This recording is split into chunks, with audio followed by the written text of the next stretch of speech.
Hello, this is Andrew Thake from Mines and Money. Delighted to be joined by John Falcon, Chairman and Managing Director of Meteor Mining. Delighted to have you with us, John. Yes, good morning, Andrew. Thank you very much for inviting me onto Mines and Money TV.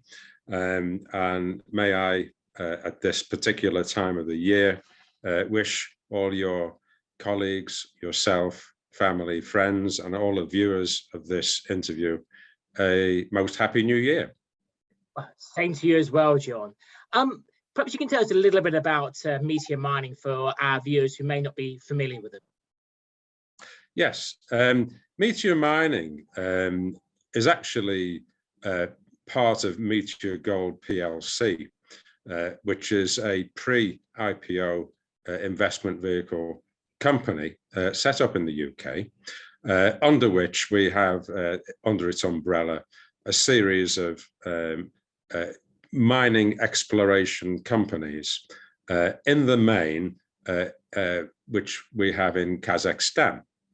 So we are totally focused on that country, and we sort of have built up the business from ground zero approximately 18 months ago, but the actual legs got running a year ago. We took on strategic partners, local strategic partners, who have basically aided us to grow in a very strong manner over the last 12 months. During the last 12 months, we've actually acquired 20 exploration licenses in Central and East Kazakhstan, and we have carried out preliminary surveying and geophysics on approximately 2/3 of those licenses, out of which approximately 1/3 have shown excellent initial results. So we're actually having a success rate somewhere around 30% to 50%, as we are looking at the moment. One or two of the licenses are particularly interesting, where we actually decided to invest more dollars to continue on with more geophysics, which will lead into the drilling in this next season. And those particular licenses, which are neighboring, are basically holding somewhere between 100 and 400 million tons of high-grade iron ore magnetite. So we've had a few lucky discoveries, which we are focused on and continuing in the new year to build the value up of the business. And we'll continue on with the geology programs and the environmental programs for all licenses. So we're very, very active. We've got investors committed for the new year, and we have a very serious interest in Kazakhstan and some Arab countries, namely Qatar, Saudi Arabia, Dubai, Oman, who are also extremely interested in what we're doing. I sort of like to think about our business being based around the 3 R's.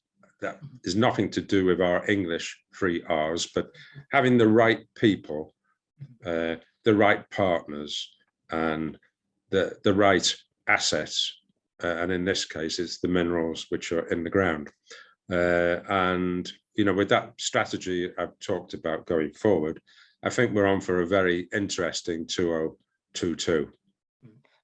Just in terms of on the assets, is it just iron ore that you've found at the moment, or is it also other minerals that you've found or other minerals that you're looking for? No, we have actually, we initially started our surveying for, let's say, polymetals, particularly gold and copper.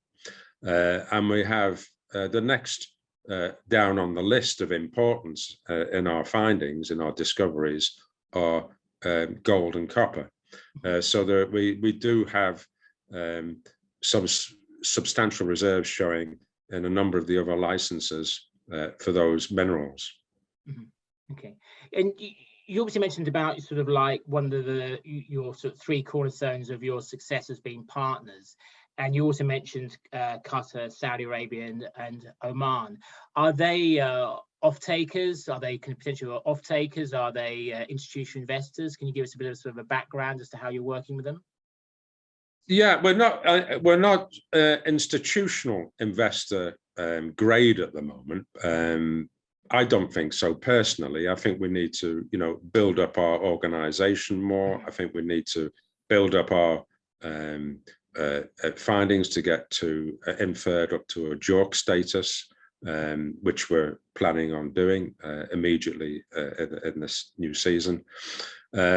So we have got some private investors who are HNWs or UHNWs, and corporations, substantial corporations, which I don't technically class as institutional. I always think of institutional bit listed companies or banks or insurance companies or pension funds or hedge funds and so on.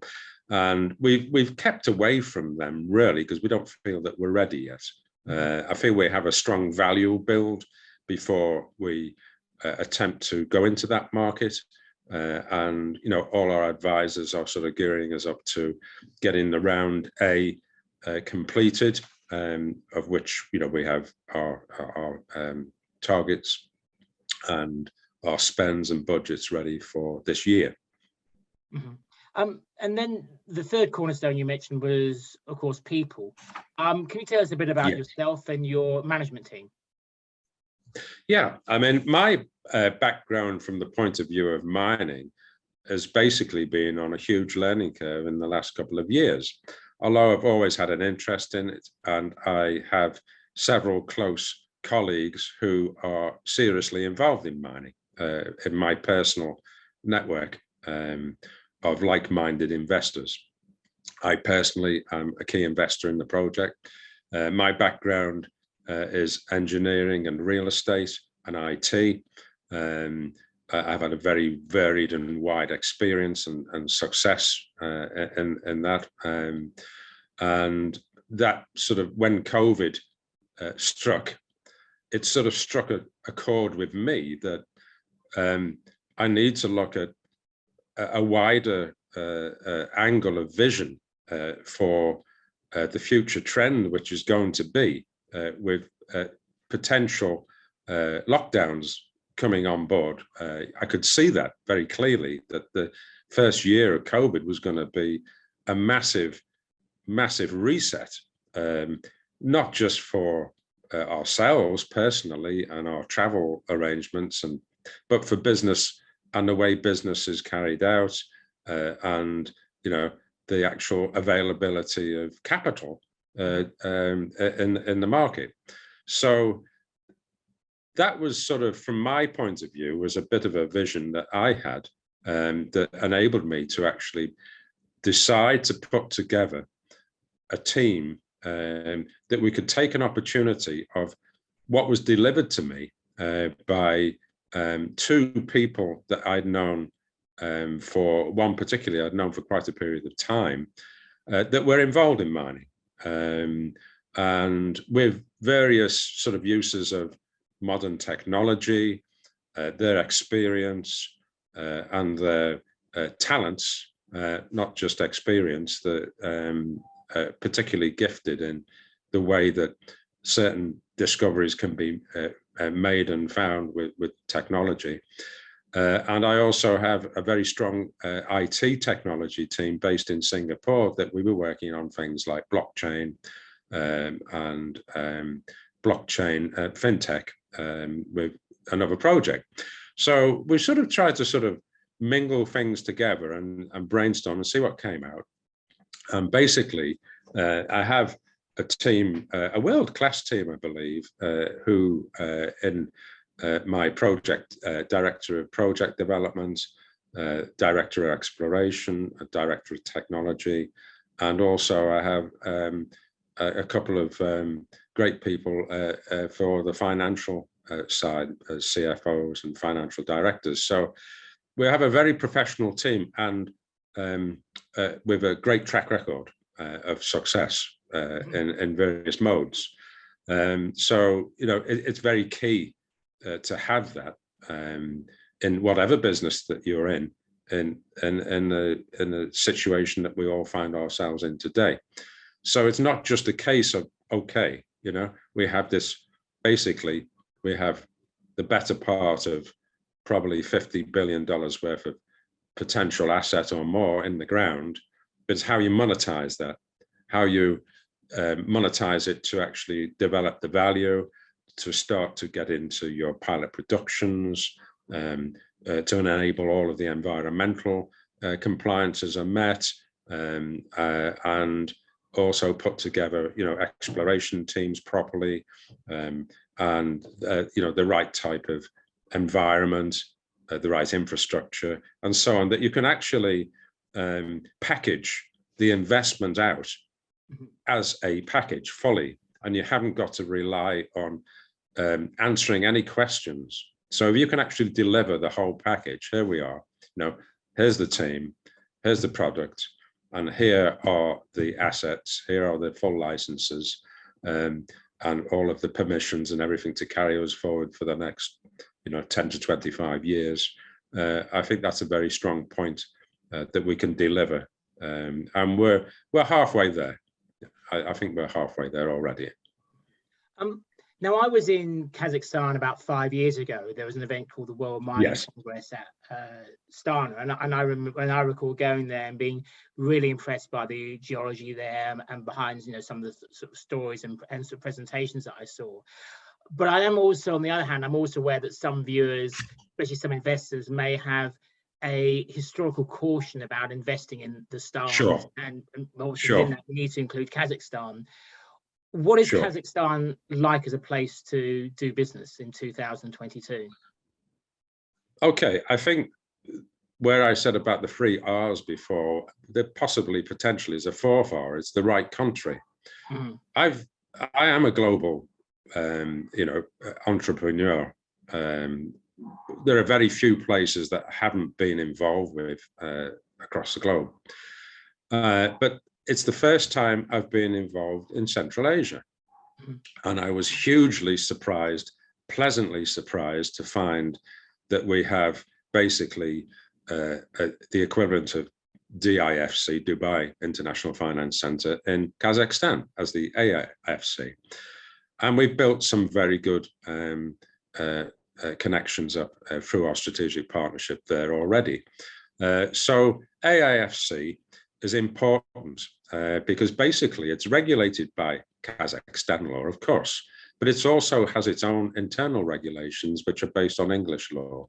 So basically, if you set a corporation up in AIFC, you have a certain amount of benefit from protection and also for taxation in certain mineral productions and for exploration. So it's an extremely attractive proposition, particularly for newbies like us, to actually minimize the risk of those sort of things that are not available in places like Uzbekistan or Kyrgyzstan and so on. It's quite unique. The other thing which is unique to, I think it's, as it stands, is unique to that Central Asia area, or other countries are working on improving their mining code, is the new mining code that Kazakhstan has developed. And it's based on the Australian mining codes. So they've improved the way that mining licenses can be acquired, which enabled us to do our acquisitions. They have an improving environmental code, which we're very keen on, you know, developing alongside some of the ministerial applications that are coming out with that. ESG, environmental social governance, is a very big part of how we're going to put Meteor forward for the IPO, particularly in London. And there are a number of institutional ESG funds, which I know are looking at us. So there are two or three with AIFC important points of Kazakhstan as a country, with its infrastructure legally and financially, which are very attractive, which is not available in any of the other Central Asia countries, to my knowledge.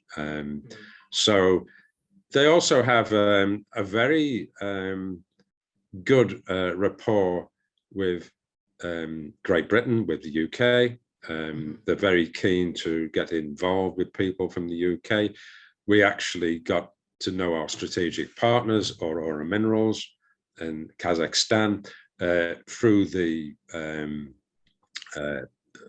UK Embassy of Kazakhstan, the consulate, and we were helped, and our hands were held to start our investment in there, and guided in the correct manner. I have no fault.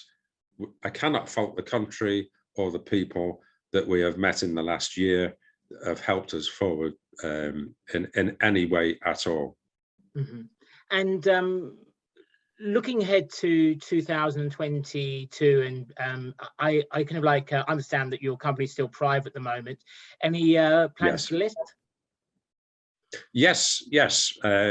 We have a target of a listing application on the London Stock Exchange, on the AIM listing, for this coming September, which means we could list at the end of this year or this time in 2023, depending on market conditions and depending on the advisors who we're currently in talks with as regards to setting the infrastructure up ready for that, so we can go to a pre-IPO funding launch shortly. So currently we're expecting our capitalization following JORC confirmations of the inferred reserves to structure an MCAP anywhere between 500 million to 2.5 billion US dollars, with equal conversion to GBP at that time. As we stand at the moment, obviously things change. It can go up, it can go down, but our growth curve of expectations and development has almost been in line with COVID. So we're feeling quite exponential at the moment. So maybe we hook onto the curve of Omicron, and the exit could be about the same time, from private to public. And why AIM rather than ASX or TSX? ASX, personally, I've never had any involvement with, and nor have any of my team. I have a very strong network of advisors, legal, financial, nomads, and so on in London, very strong. We have similar connections, but not the same strength in Toronto. And Toronto has had a little bit of a sort of nervousness about it. And there's a lot of people that list on TSX. And we feel with what we have, it could be a very, very attractive proposition for investors in London. Well, I think we're kind of like out of sort of time. So seems a fascinating company that you're like building there, John. Right people, right partners, right assets, right country. We really look forward to hearing as to how you go and progress in 2022. We go and wish you all the best as well. And that was Andrew Thake from Minds and Money with John Falcon, Chairman and Managing Director of Meteor Mining. Thank you. Thank you, Andrew. Goodbye.